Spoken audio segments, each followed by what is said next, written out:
What's up po mga kabantay? Magpalang araw po sa talat para bagong araw pa ng bagong vlog. Ayan. At medyo ano tayo ngayon? Tag dito.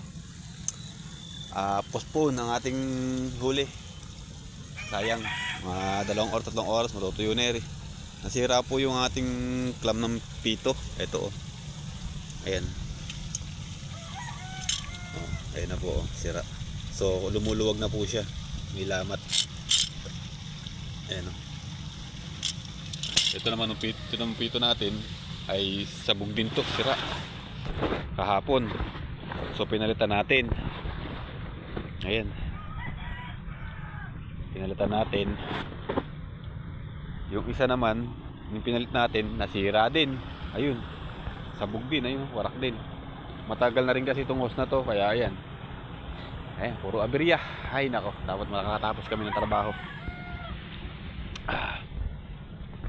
Tapos yung hipon namin na kukunin ay inamimiksi pa.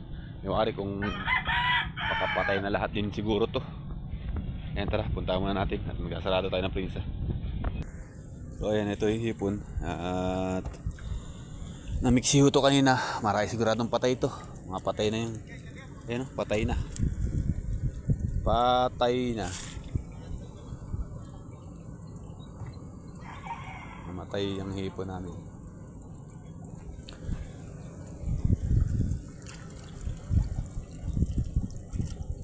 Patay ka na? Ha? Patay ka na? Putok yung hose eh. Putol yung sako? Hose, putok. Yung sako? Yung repair yun eh. Pagkakita na yung mga tako. Gapok na rin. Nandito ko yung susog. Nandipeng. Pagkakita.